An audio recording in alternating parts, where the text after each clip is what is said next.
BC here at Las Perlas, downtown LA. And today, we're gonna learn how to make a low-carb margarita.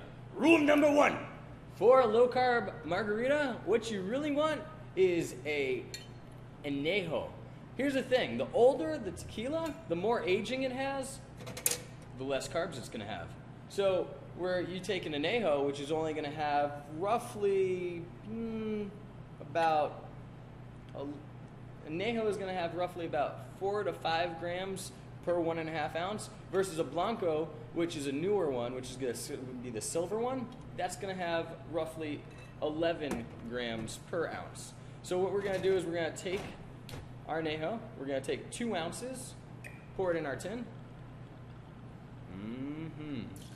Then we're going to take our Royal Combier. Now Royal Combier or any triple sec is going to be sweeter. So that's actually going to have a little bit more. That's going to have about 9.5 grams for your carbs. We're going to just take half an ounce. Then we're going to take our lime juice. Now lime juice for roughly an ounce is going to have about 2 grams. So we're just going to take 1 ounce. And then instead of using sugar or refined sugar, we're going to use agave nectar. Now agave nectar is going to have, for every teaspoon, about 30 grams. So this is the kicker right here. This is going to be the one thing that's going to add the most carbs to it.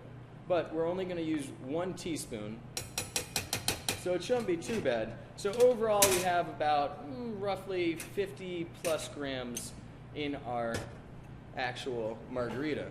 Not too shabby. We're going to take that, stir that bad boy up, or shake it, whichever you prefer to do. Oh! Once you give it a good shake, we're going to just put it right here in our glass. And there you have a low-carb margarita for your drinking enjoyment. And that way you don't feel so bad after you have a full meal, some tacos, and a low-carb margarita to start you off.